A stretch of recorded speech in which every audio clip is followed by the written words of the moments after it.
everyone. Welcome. Welcome to my AEW Dynamite review. One day I will play the right intro video so it doesn't come up Roxanne Perez, but what can you do? Anyway, happy Thursday. We're talking about AEW Dynamite from last night. Pretty much the go home show for Grand Slam next week. And you guys have been making me laugh so much in the chat. Like Darren says here, I hope we get some rants from Stephanie. Is that what I'm known for? The rants? The rants? Well, last night's show, broadly, I thought it was like functional good, but I was left kind of lacking, probably because Grand Slam is next week. And I thought they were kind of maybe going to do something more to get us really hyped for Grand Slam, but we'll get into everything. And I also want to talk about, I don't know if you guys got to see it, but the little documentary, A Day in the Life of Tony Khan, that was shown on FS1 just before Dynamite. So I'm going to give my thoughts on that at the end, because I thought that was an interesting piece of business. But yeah, thank you guys in the chat. Next week, as we know, is Grand Slam. And I've made the spur of the moment decision to actually attend Grand Slam. So if you're waiting for my Dynamite review next week, I'm going to do it on Friday, not on Thursday, because I'll be traveling home. But I'm going to do it on Friday, and you're going to get a live, in-person report from Grand Slam, what it was like to actually be there for Nigel McGuinness versus Bryan Danielson, and for everything else that's going on at that show, and like the experience of Arthur Ashe. Why did I make a last minute decision to go to Grand Slam? I think because I was intending to go to Wrestle Dream, and I still could. I still could, but Wrestle Dream felt like it was kind of hard for me to get to from Toronto. And then I really did want to go to an AEW show before Full Gear, because I am going to Full Gear as well. And yeah, and then with Grand Slam, I was like, well, I would love to see Arthur Ashe Stadium, because the only sport I actually like is tennis. So that's something I've seen on TV a lot. I don't know if they'll run Arthur Ashe again soon, because I think it's had really diminishing returns. Like I think at the minute they're just over a 4K. I think they're hoping for a 7K, but I'm not sure that's going to be reached. So I wanted the opportunity to see the show in Arthur Ashe Stadium. So I'm going to go, and I think it's going to be a really good night, because the card is really solid. But anyway, let's get into Dynamite. If you have anything that you absolutely, really, really, really want to say to me and want me to read out, then a super chat is greatly appreciated. Super chats help me keep this channel going. I have a very, let's say, like small / achievable financial goal for this channel. As far as the amount I want to earn from this channel a month. And it's basically the amount that I was getting paid by Digital Spy to write about wrestling and do a ton of work in a month. And I'll not reveal that amount, but believe me, it is nothing life-changing or earth-shattering or whatever. But if I can get my channel to create as much revenue as I did from doing that, then it spurs me on to do even more. I've got some great interviews coming up. I was meant to have a WWE interview this week, but it was rescheduled. So that's why we don't have an interview on the channel this week, because I thought I was already booked and I wasn't. But anyway, interviews will be coming. And also at the end of the month, let me see on my calendar if I have the in. Steph Live will be back. I'm going to be doing that once a month, probably like the last week of the month. Maybe I'll do it on, so I have the Grand Slam thing. Okay, I might do it next Monday. or I might do it on Sunday, like next Sunday. Let me know like what you think is good for that. I want to do that every month, just a little thing called Steph Live where you can ask me about anything. Obviously, specifically, I would like wrestling related questions, but I will take any questions, super chats and all that. And we have a super chat. Hello, Darren Walker, who says, Steph, any new interviews soon? Oh, sorry, I just kind of already answered that. And do you think you'd be able to get Megan Bain? She's probably the best female wrestler in the Indies. You know what? Just for you, Darren, I will add Megan Bain to my list of people to ask for interviews. So I will reach out to Megan Bain. And hopefully, yeah, I would love to interview her. I think she's really awesome and absolutely one of the best female wrestlers on the Indies. So as far as new interviews, hopefully one next week. I have one scheduled for the beginning of October that I think is going to be really exciting and cool. And also I think is going to be done in person in Toronto, which is really exciting because doing interviews in person is so much fun. So I think I'm not sure where I'm going to do it, but if there's not a suitable place for me to do it, I think I'll rent out a studio and stuff, like my great friend DS at Ring the Bell does. So yeah, but definitely lots of interviews coming soon. I reach out to people all the time. It's very hard. Reaching out to wrestlers for interviews is very hard when you're not going through AEW or WWE, and I'm not the pushiest person. So anyway, interviews coming soon. Shall we get into Dynamite? Like I did it last week, it's not going to be a breakdown. It's not going to be segment by segment. I'm pulling out the most important things. And I feel like last week I was so excited to talk about everything. Like I felt like so much happened and I was hyped. And this week I felt a little flatter. But let's start with the kind of main character of AEW at the moment, Jon Moxley and his gang.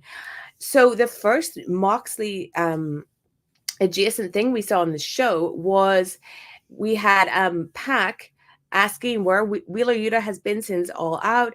They have a title defense next week. Pac told him to come to work, which is pretty funny because Pac doesn't come to work the most out of all the guys. Claudio was doing the whole "we're not mad, we're disappointed," and then Moxley says that Wheeler Yuta has a choice. He has a responsibility for the greater good. And what kind of man does he want to be? Now, we had seen previously on Collision, Wheeler Yuta being portrayed as really shook up mentally by what happened to Bryan Danielson, obviously his mentor. So we then got some footage of Wheeler Yuta. He had forgotten his title in the back because he's like so gone. And he appeared to just go to the arena and then immediately leave. But he said that if those guys want a favor, next week he'll kick whoever ass is necessary. So what is Wheeler Yuta going to do?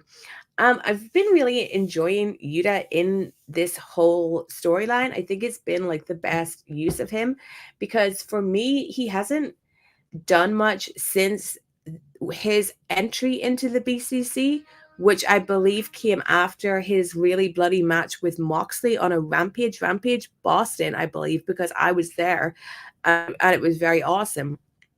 So yeah, I think that this is a good spot for Yuta. I think he's going to side with Bryan Danielson, and he absolutely should. But the real standout of this little bit to me was Pac. It's good to give Pac more mic time. To me, Pac is like one of the genuinely scariest looking wrestlers. And then when you add that to his voice, he's a really effective heel that hasn't got to do that much because he got stuck in with the Lucha Bros that never really made sense. And him being with Claudio and Moxley, makes a ton of sense, makes more sense than anything they've done before with Pac.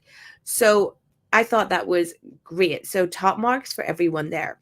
The next Moxley thing, we had Moxley, Claudio, and Queen Marina Shafir.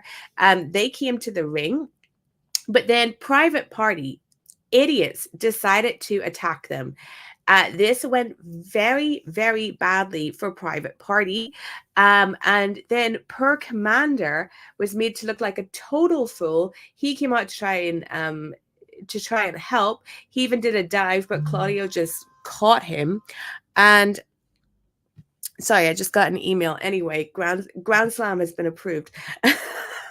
Anyway, so Commander looks like a fool. Marina Shafir took out Alex Abrahantes, which means Marina Shafir is the biggest babyface in AEW, because I can't think of anyone, like, I don't want to like dunk on this guy to the point where it feels like bullying, but I can't think of anyone more universally disliked than Alex Abrahantes.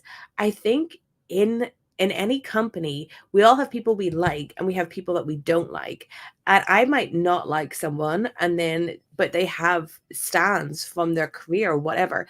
Alex Abrahantes is so useless. Like, he's utterly useless, and he drains any cool factor from anyone he's near.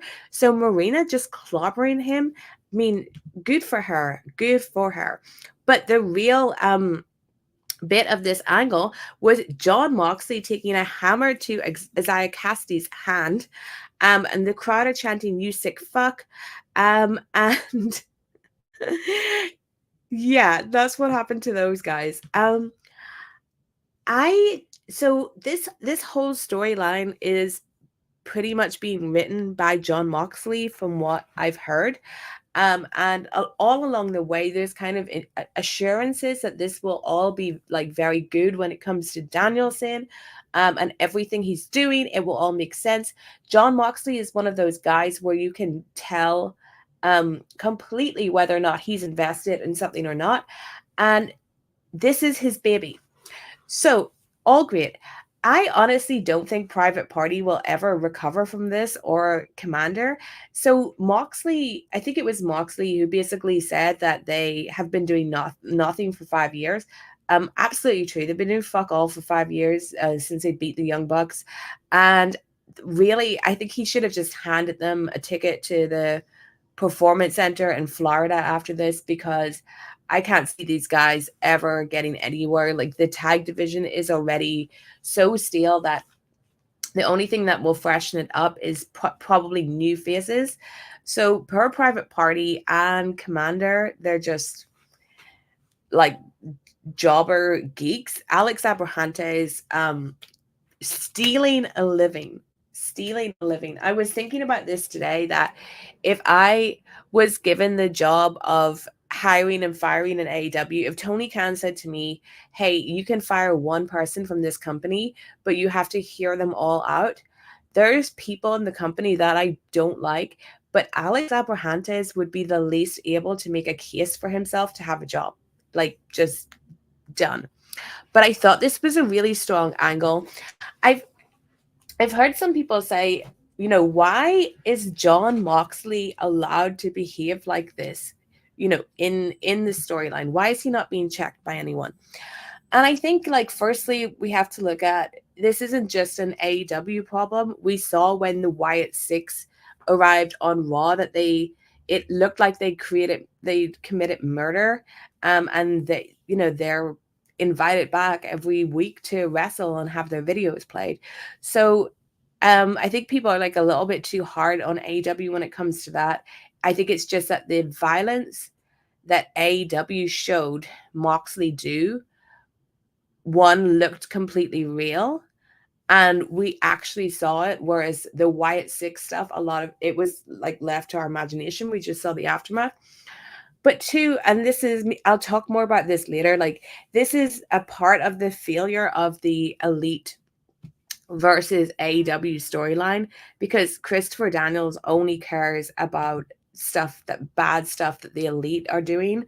Everything, like, him and Tony Khan seem to only exist as opposition to the Young Bucks and Okada.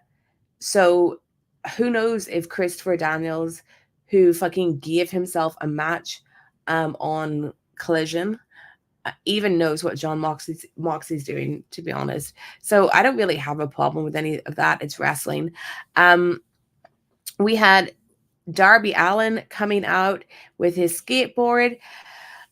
Moxley like threw him in the ring. They just like stared down, and Moxley like bailed. And Allin Allin asked him when he realized he's not the same guy he was 5 years ago. He's going to run through Moxley and become the world champion in his home state and Wrestle Dream. Moxley laughed and just walked off with his gang. I think that this was good too. We'll have to see where it goes. We'll really have to see where it goes, because right now the title picture is very stacked and there's a lot of players involved, but then there's also the emotional beat of Bryan Danielson like retiring from full-time wrestling when he loses. So I think that Moxley and Darby is going to be a good match at Grand Slam. I think it's going to be a very good match, but I think there's going to be like a lot of sick stuff in it because Darby will do anything, and we've seen all the stuff that Moxley has done. So I think it's going to be a match of like, what can we get away with on TV? So I'm excited to see that one. But all good for Moxley this week. He is the main character. I love it. I especially love Marina Shafir. I just love the idea of a guy having his main heavy being a woman and how she's portrayed. But RIP Private Party and Commander, like, sorry guys, but that's over.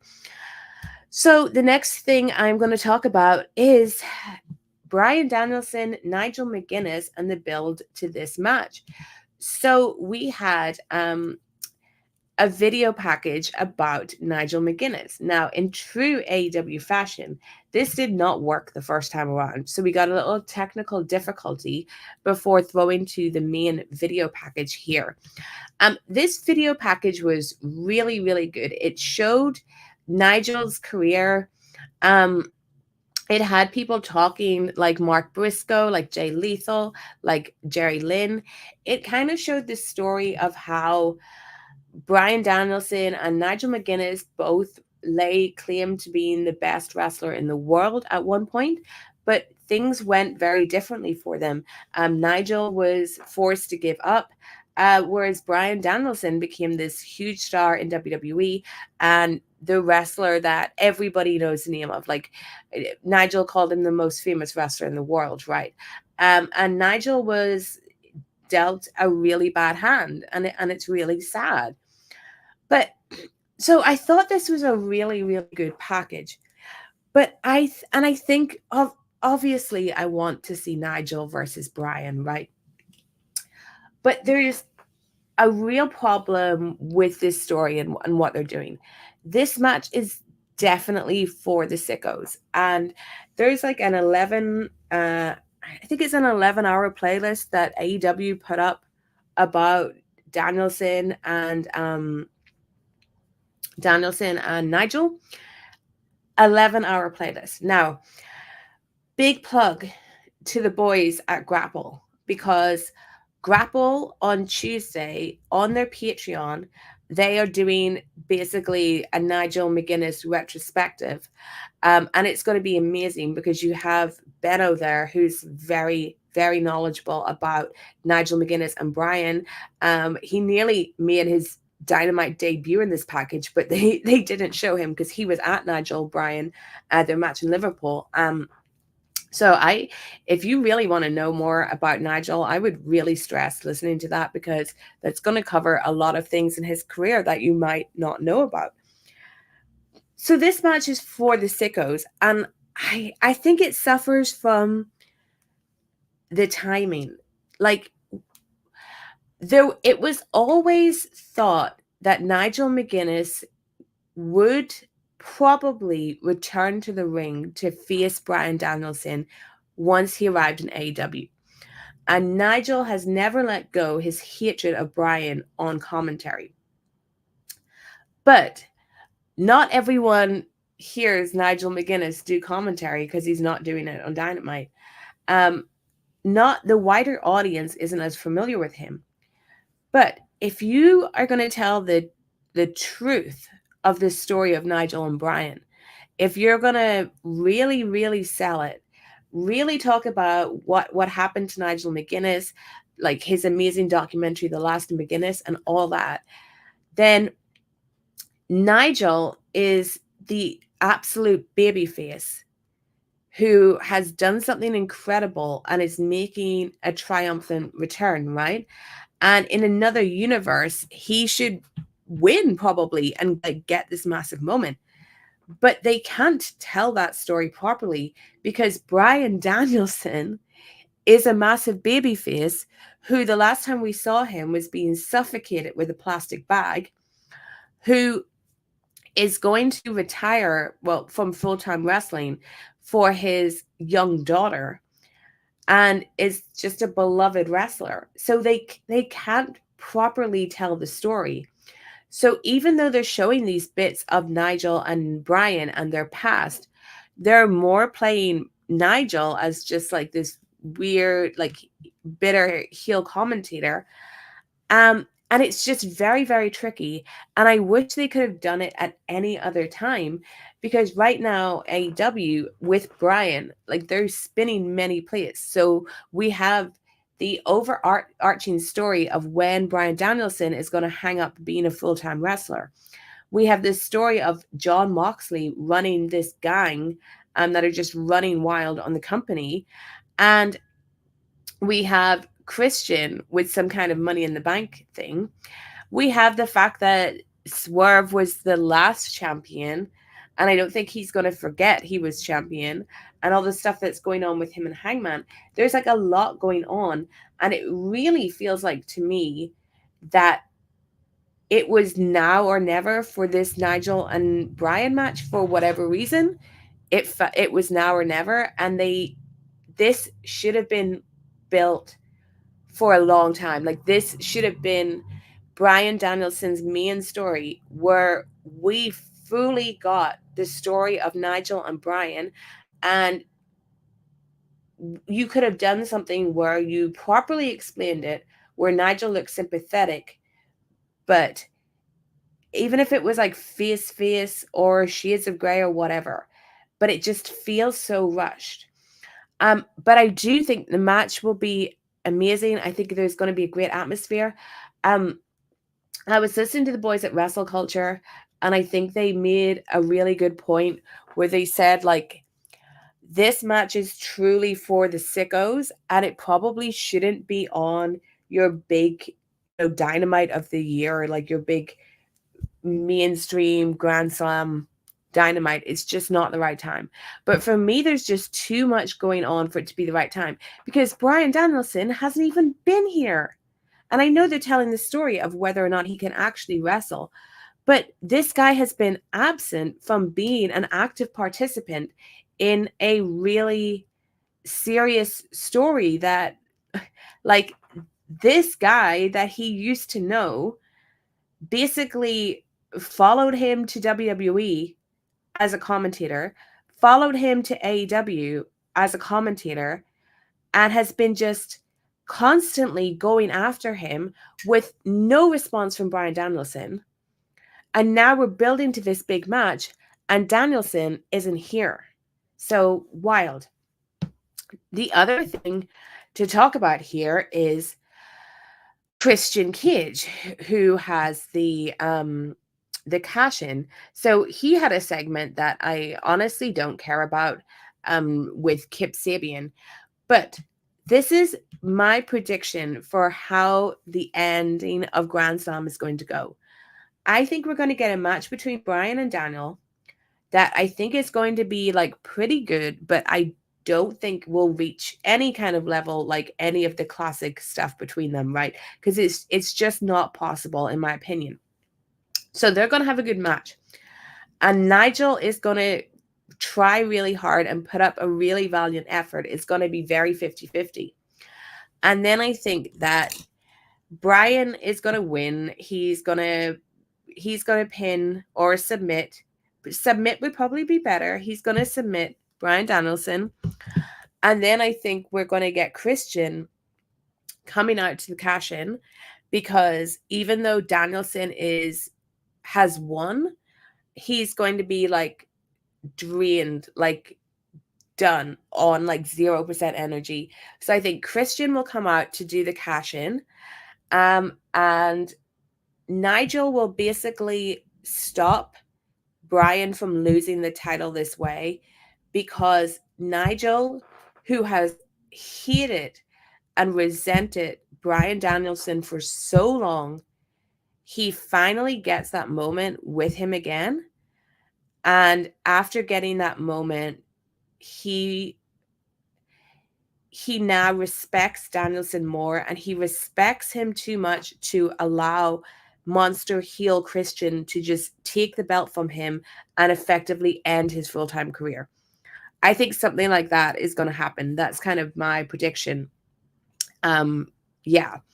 I have a super chat to read from Darren again. Thank you, Darren. He says, which teams would you sign to help the tag division? KOR should join Roddy, Jay and Juice, and a wild idea, sign Matt Cardona and put him with MJF for 9 months. That is a wild idea. I don't think signing Matt Cardona to put him with MJF, I think that would really diminish MJF. And I'll tell you flat out, like, MJF's not going to go for that idea. Like, MJF is not going to go for the idea of him teaming with Matt Cardona.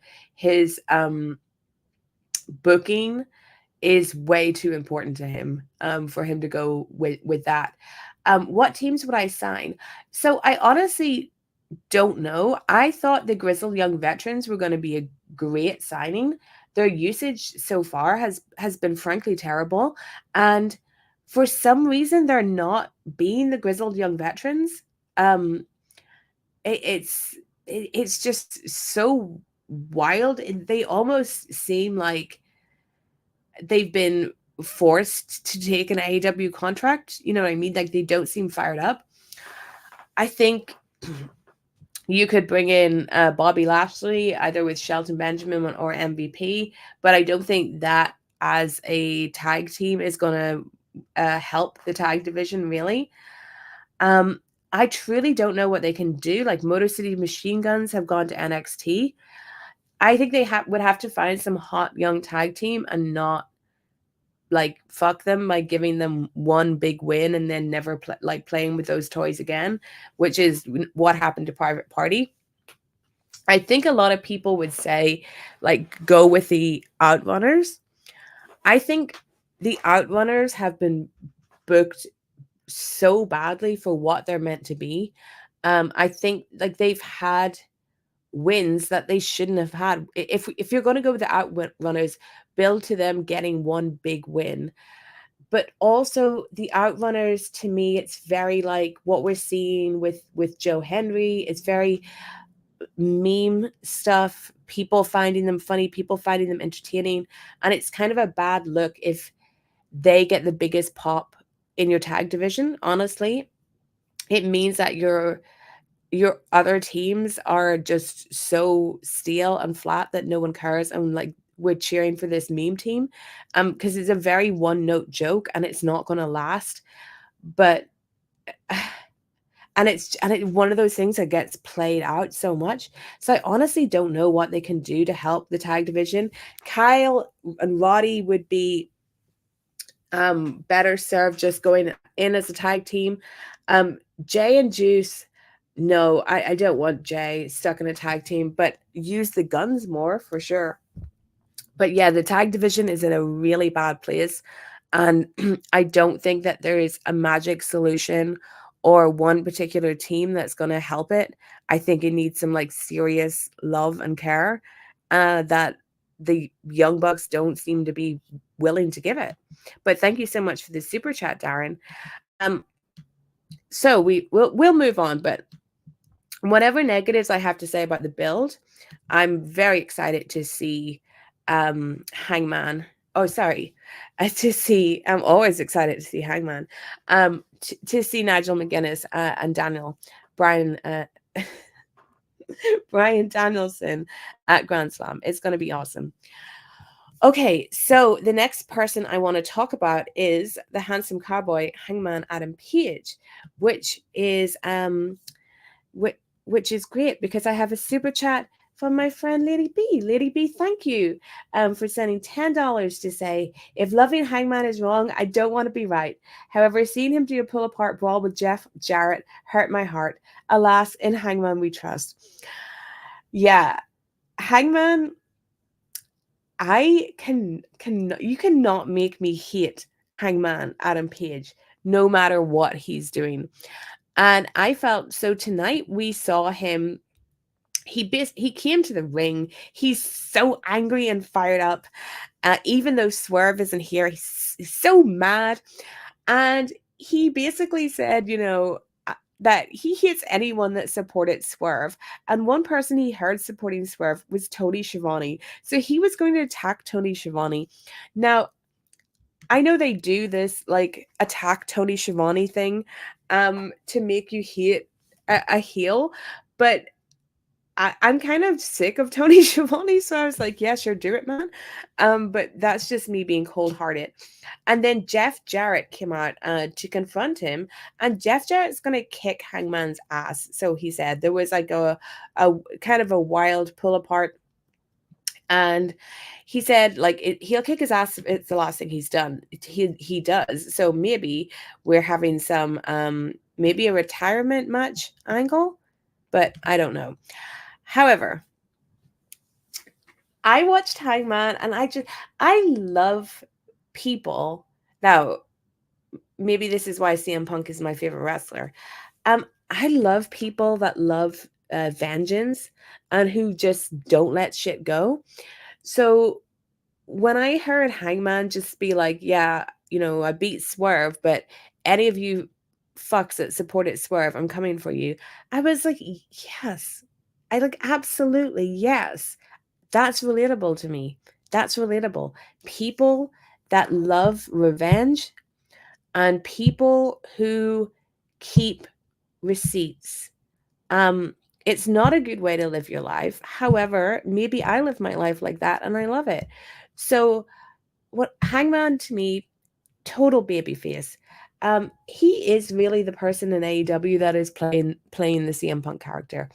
But as Lady B said, if loving Hangman is wrong, I don't want to be right. Now, I get that him with Jeff Jarrett might seem a little bit like Jeff is too low on the totem pole for Hangman, and also Jeff is an older guy, and Jeff is a bit of a meme in himself. Now, I always say this wrong, but it's Control F Jeff. Control F Jeff, which means at any time, at any point in wrestling, hit that Control F, search Jeff, and Jeff Jarrett will be there. He is the Forrest Gump, let's call him Forrest Bump, of wrestling. He's always there. So I get why. And when they brought Jeff Jarrett into AEW, I liked Jeff, and I was just like, no, because he's so associated with TNA, like TNA being bad. But this little portion of his career, I think, has been really good. Starting with the Owen, they told a really good story. So if this is a little couple of week feud for Hangman to get him to do something, I think it's going to be good. There's also the fact that Hangman put hands on Karen. I think that can play into stuff more because you want to present Hangman as someone who has lost his entire moral compass because of what Swerve did to him. And doing anything to Karen, putting hands on Karen, just shows like what he's become.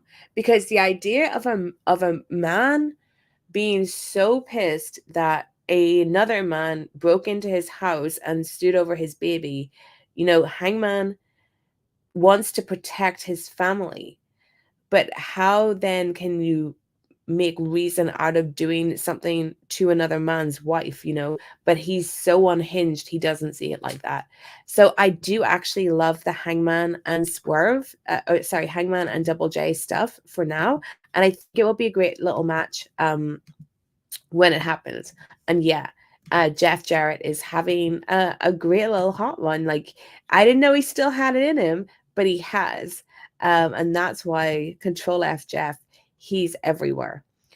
The next thing I want to talk about is the opening match, which was Chris Jericho versus Orange Cassidy. So this opened the show, and okay, firstly, I want to say I was wrong, because last week I said that this CMLL match between Jericho and Mystico was going to be really good. And they did not have chemistry. And I think that mistakes were made. I was going on the idea that Jericho would be presented as Chris Jericho, not the Learning Tree. And for the most part, he was. I thought that he did a really good press conference where like he seemed normal. But it was a red flag that Big Bill was there, to be honest. And then, he did like a Judas entrance. He was wearing his Lionheart gear, so he had his trousers on. But then when he got in the ring, he took the mic to say, "Hi, guys." And then him and Mystico didn't have chemistry. And then we have like Big Bill interference during the match as well. And then this was the CMLL 91st anniversary show, which is something very important to CMLL. I mean, that's crazy. And you had a mask match go on before this, which was fantastic. And if you watch anything from CMLL, watch that. Hechicero won, and that's someone who's really, really great. I got to see him wrestle. Zack Sabre Jr. at Rev Pro. He's fucking awesome. So you headline CMLL with your outside draw, with Chris Jericho, the world famous wrestler who basically got his big break in CMLL 30 years ago. Probably the most successful ex-CMLL wrestler. So I think that you have to present him as just Chris Jericho and not do any Learning Tree stuff in it. So it was disappointing that they did it. And then they closed the show with an angle. So you had Bill and Jericho attacking Mystico, and then Orange Cassidy ran out to like an anti-pop. And I just thought that was a really bad idea, because and the fans were booing, they were chanting for Hechicero, and just given the stage, given what it was, this should have taken place in a universe where for one night, Chris Jericho is not the man we see in AEW. It should have been like, for one night, he is Lionheart, or he is what fans love about him, right? That he is just that guy. And him and Mystico should have just had a straight up match that ended with a mutual respect moment, or ended with, Mystico could have won and he could have like raised Jericho's hand and been like, "Yeah, man, you've really done it in the last 30 years. Like, good for you." But it should have ended in something like feel good like that. But to end an anniversary show with an AEW mid-card feud angle just looked really, really bad. And there was no getting away with it after that masked match that came before. And then plus you have the weird thing on Collision where they announced that Jericho won. He didn't. That was weird. And okay, maybe it was a mistake, but I can't imagine that mistake being made. Like, how bad is your checking or whatever that you make that mistake? Like, I don't know how anyone, whoever wrote the script, and I think it was Tony Schiavone that said it, if you're clued in wrestling, if you're clued in on AEW, you would know that Jericho lost the night before. So that was weird. So yeah, it was really odd, and I think it was like a weird disservice to CMLL. And I think that if I was going to do it, I would have loaned Jericho out on a night where you didn't have like Orange Cassidy there as well. And yeah, just have him exist in this universe where he's him again and he's not the Learning Tree. Anyway, he comes out for this match with Orange Cassidy and we're back in the pants. And sorry, I'm from the UK. For me, pants means like your underwear, not what it means in America. It means trousers. So we'll call them trunks. He's back in the trunks. He's wearing yellow, this like awful yellow jacket. Just no. There's a huge difference in how someone looks when they're dressed in black to when they're dressed in yellow. And yes, the yellow was a no. So we get this match with Orange Cassidy. This went pretty long. It went close to 30 minutes. I don't time these things, so I don't know how long it went. But it was actually pretty good. I would have shaved some time off it, but it was actually pretty good. But the thing that I was thinking when watching this match is if you stripped away all the bad stuff around it, this would be even better, because you have the crowd seemed into it, and it was a small crowd, as well. It's Dynamite, but the crowd seemed into it. Now we got This Is Awesome chants, which Tony always has his tweet lined up for that, and I wouldn't go that far, but people just chant This Is Awesome for like anything. If you're getting above 2 stars, the fans will chant that. So it's an annoying modern wrestling trope, but if you took away all the bullshit around this, I think I would have liked it a lot more. Orange Cassidy and Jericho, this feud feels like two people that had nothing to do. Like all the wrestlers, there was a list of all the wrestlers, not all the wrestlers, but the wrestlers that you have to give time to. Orange Cassidy and Jericho are always part of AEW, and they just didn't have another dance partner. So someone was like, well, why don't we just go back to this whole thing from 4 years ago when Jericho's jacket was ruined?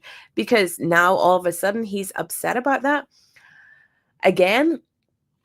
And the backpack thing was very, very silly, but then they add it to this silly billiness by making us think that Orange Cassidy carries around a picture frame of his old friends. And then we had the coin in the Bentley angle last week that was really bad, like just so badly produced. When you have the resources that AEW has, you shouldn't be putting something like that bad on television.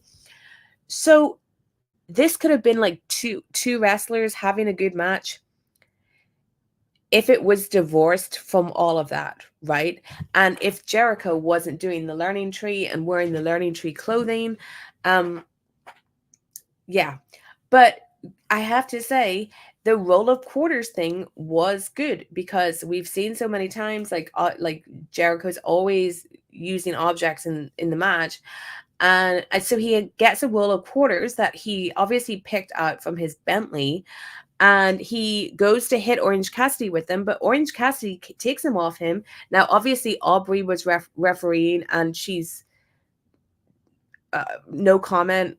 She's a really bad referee, like in kayfabe and in real life. She's really bad. Anyway, so she doesn't see that Orange Cassidy hits Jericho with the orange punch while holding the quarters, and he gets the win. There was interference as well, by Big Bill and Brian Keith. And at the beginning, they did like they all were fighting, or the conglomeration guys and the learning tree guys. So Jericho loses.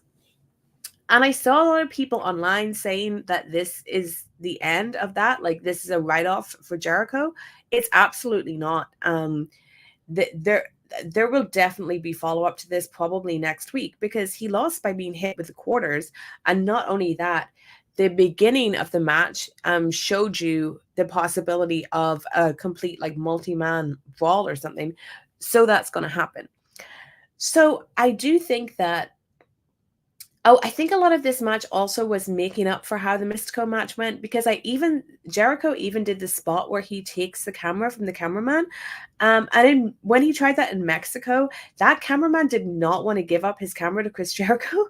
But the AEW cameraman knew that this was a spot that Jericho does, so he did it. So good match, but I still I hate the learning tree stuff. I really hate it. And I think that there is a chance that this is like a rehash of what he's done before in WWE, where he was purposely being awful. Like, what did he say to New Day once? Like, Rudy Tooty Booty or something. Like, he was purposely being awful to make fans, hate him. And then, I don't know. But if all this learning tree stuff is like purposely bad for some greater good, I don't think it's going to be worth it, because right now it's just so harmful. And I think that even though the Mystico match didn't live up to like expectations that people had, or whatever.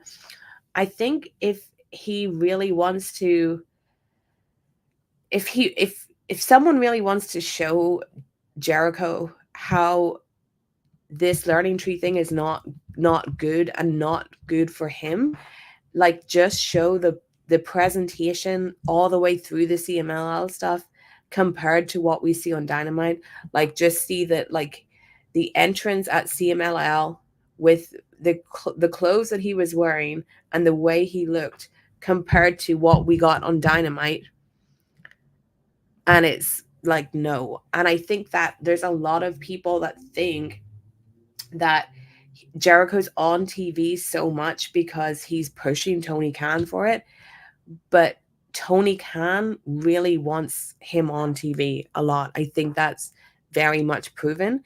So like a lot, Tony Khan is the booker at the end of the day. A lot of it is his fault. And for me, if I had Chris Jericho under contract, and I'm just being totally objective here, I would not let him do this learning tree gimmick. I would make him present himself like very, very differently. So that was that. We'll see what happens there. We had a match with Mariah May was teaming with Serena Deeb against Queen Amanada and Yuka's. I can't. I'm sorry. She's been away for so long that I've forgotten the pronunciation, and I'm very sorry about that. I just wanted to say that Mariah May, they have not given her anything since she beat Toni Storm, and it's very typical of Tony Khan's booking. He dreamt up this amazing storyline that was so deep between Mariah and Toni Storm, whether you liked it or not. And then Mariah wins the belt. Now, obviously, they're waiting for things. They're waiting for Mina, who appeared this week on video, and they're waiting for Toni Storm. But they have given her nothing in between. And she's doing this character, the glamour, that she's never explained. Like, she has no character. She's just living off the fact that she hit or beat up Toni Storm and took her title, basically. It's very typical of their booking. And Mariah May being so fresh and not being a name, them putting the title on her so quickly, like that was a shocking move. But you have to follow that up. If we are waiting for Toni Storm to come back, give her something else, because this has been terrible. Her title reign so far, it's seemed like nothing. There's many women on the roster that you would actually think were the women's world champion, not Mariah May, if you were just watching the show. So that's some really bad booking that's going on there. Okay, Ricochet had a match with the Beast Mortos. I've said before that I would not have signed Ricochet, and I stand by that. This was a good outing for him. This was his best, but he is constantly outshone by his opponents, in my opinion. I thought that Sammy Guevara was better than Ricochet last week, and it added to my I wouldn't have signed Ricochet thing. And then the Beast Mortar is fucking amazing. And I think when you see someone like Ricochet up against him, it's like, I'd rather see the Beast Mortos wrestle Will Ospreay than Ricochet. And we had Ospreay and Ricochet having a promo backstage. This was the best Ricochet has ever spoken, because he's a really terrible promo. He just doesn't have it in him. So we're getting that match in 2 weeks' time at the anniversary show of Dynamite. So they're just doing it on a Dynamite. So I'm still like out on Ricochet. I'm not going to say he's washed or anything, but to me, he just seems really unnecessary. Like, him doing a match with Ospreay, yeah, cool, but he's just not a necessary addition to the roster. And with how things have moved on and the people that we have there, and that very much includes Will Ospreay, Ricochet is just not needed. And half the time, he hasn't seemed like he's even wanted to be there until this week, even though it was his choice to leave WWE. So I'm not high on Ricochet. Just a quick note on the main event tag match. I thought it was very good, but it's not how I would have closed the show. They're obviously not only teasing Takeshita and Okada, but teasing Takeshita and Ospreay. Takeshita's just the man, absolute man, forgotten vortex victim. Um, he always delivers with the looks and everything. And I don't know what is going to happen with this match of Grand Slam, whether or not we're going to get Kyle turning on Ospreay, but my focus is going to be on Takeshita. I think Takeshita Okada is going to be fire, and they need to do that on a huge stage. That will be match of the night, because I think Okada will become Okada for it, and Takeshita and Ospreay will rule too. So it's a slow burn with Takeshita, right? But I'm hoping that we're finally getting some stuff cooking for this amazing young man. I don't have much time left, so I'll just say I'm still on board with Jungle Boy. Love the little video of him on the bus. I kind of feel like, I don't think I want to say this, but it will come out of my mouth anyway. When Jay White became Switchblade, I immediately loved him, and he was my favorite wrestler, and still is like my favorite post-punk wrestler.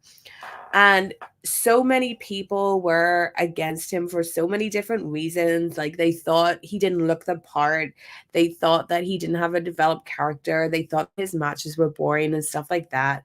But I always thought he was great, and that he was playing the role perfectly, and he evolved into what he is today, which is just the fucking man in the ring and on the mic. Please watch his stuff, Tony Khan. And I'm kind of sensing the same sort of thing with Jack Perry. He's very young. He's started out on this gimmick, which is a dark gimmick. It's a big shift from Jungle Boy. And Jay White did a big switch to get to Switchblade, right? Look at him before, when he did his Ring of Honor excursion, when he had like a little feather on his trunks, right? That is not who he became. So I think Jungle Boy's, or Jack Perry, sorry, is kind of in that position. And I do think that, give it like maybe 2 years, maybe a year if we're lucky, and Jack Perry will prove himself and be up in that main event, because he has to be, because just like Jay White, now the circumstances are really different for this, right? Because Jay White did not become Switchblade because of real life stuff. But AEW is clearly very invested in Jack Perry. And so he better rise to the occasion. And I do think he will. I really do see something in Jack Perry that I don't think other people are seeing. But yeah, I like that. Why the fuck is Hook doing a squash match? He should be way past that. Hook needs to be shipped off to NXT. Like, I'm so out on him. He just hasn't developed. If he's going to develop into a good wrestler, a good promo, a good anything, I think he needs to be in the NXT system. This is not working for him. The Jericho feud sucked. No. And now he's back to just doing squash matches and stuff. Like, I'm out on Hook, and I never thought I'd say that. I thought I was a hooker for life. When he talks, it's really, really bad. He did that press conference at Wembley. He never should have been allowed to do that. I just was watching that in person, like, yeah. Like, I don't know. Have you ever gone on a date with someone you thought was really pretty, and then they start talking, and it's like they're literally like an empty flower pot, and it just kills everything? Hook, yeah. So I think he should take a shot in NXT. It might not work out for him either. He might just not have anything. But the system in AEW that is not as rigid as the NXT system is not benefiting Hook. And maybe his dad will leave too, because his dad seems constantly checked out on commentary. I thought, like, I really liked Taz, but his commentary during the Hook Jericho feud just showed how checked out he was, because he's constantly having to be reminded that he's meant to hate Jericho. It's so weird. And also that the FTW title is a complete burden to this young man. Completely. So Hook, jump in the car with Daniel Garcia. You probably don't have as much chance as Danny does, but I think you've done all you can in AEW, to be honest. He would need a complete reinvention. Okay, thank you guys so much for all your comments. I really, really enjoy reading them. I'm just going to read a couple out that I really like before I talk about the FS1 show just to end. Grand Finale says, agreed, Hook is so bad, the signal, the wrestling promo, all bad. Fernando says, Hook looks like his teenage son. Okay. Maria, hi Maria. Jay White is top 5 talent when healthy, 100%. Fernando says that Takeshita Okada is going to be fire. I totally agree. Let me see. Any more? I'm trying to get a different one. Lady B says Stephanie loves being petty. I kind of do love being petty. It's not that I love being petty. It's that I think it's worth keeping receipts, right? When you're in a situation where you've been wronged or where you've needed people's support and people don't do that, keep the receipts, okay? Now, you don't have to be like Hangman Page, but keep receipts because it's in these moments that people show themselves to you, right? So, receipts. Okay. I don't know if you all saw the FS1 Day in the Life of Tony Khan little mini thing, but I was seated for this. I didn't think this was good, guys. There's talk that AEW is going to be moving, or going to have a show on FS1, right? That is a Fox channel, and there's talk this is going to be happening. Shockwave, whatever. So I was like, okay, we're going to get like a little introduction to AEW here for the FS1 audience. I saw someone describe Tony as Tony Khan coming off like Mr. Bean, very UK reference, but Mr. Bean was in America, right? Yeah, he had a very Mr. Bean quality. I'm not going to say that it was like embarrassing to watch or something, but I can't see anyone watching this who doesn't know AEW being like into AEW or being wanting to check out AEW after this, because we had this man who owns an NFL team in a neck brace trying to convince us that he was actually meant to be in a neck brace, and he just came off as an idiot the whole time. And there could have been a good story to tell about how this guy juggles football and wrestling, and I would have much rather him come out and said, so I own a wrestling company. We decided to do this huge angle where me, the CEO, who is not a wrestler, took a really dangerous wrestling move. And that was shocking to the fans. And because I took that move and I'm not a wrestler, I, in storyline, have injured my neck. So what I'm going to do is on the NFL draft, I'm going to wear a neck brace so that people watching the NFL draft go, why is this guy in a neck brace? And then they find out that he's in a neck brace because of what happened on AEW. And that might pique their interest in AEW. But instead, like, we had this just like wild portrayal of, yeah, he's meant to be in a neck brace. And I think if you're watching this and you're not an AEW fan and you're like, who is Tony Khan? I think he gives you the worst impression of wrestling, because people that hate and shit on wrestling will always tell you that wrestling isn't real. Like we're fucking idiots. Like we know it's not. But then when you have Tony Khan doing this on the FS1 show, it just comes across as so silly. And I know that, like, okay, so Maria says, I was happy seeing Tony was keeping kayfabe alive. Fernando says, I appreciate his kayfabe attempt. I do appreciate him committing to wearing a neck brace during the NFL draft. But the way it was presented in this little documentary, I just think it came across as way too silly for anyone to take AEW seriously or like wrestling seriously. So yeah, and then the other thing that drove me fucking mad was this Elite storyline has been terrible because they haven't invested in it at all. So I'm now thinking back to the night when Tony Khan took that TK driver that night, and me thinking, okay, I myself would not do Tony Khan being a character because Tony Khan doesn't have it. He doesn't have what Vince McMahon, who is a despicable, evil person that's going to rot in jail, Vince McMahon was able to be a TV character, and Tony Khan doesn't have that, right? So Tony presenting himself on TV, I wasn't a fan of. But it was such a big swing that I was like, okay, I'm going to give this a chance. This could be something big. This could be NWO moment. This could be them doing the Nexus properly. This could be something like that. And then Tony commits enough that he wears a necklace in the NFL draft. But then there's no commitment on Dynamite to any of this. It just kept flopping to the point where now you have Christopher Daniels still as this authority figure, putting himself in matches.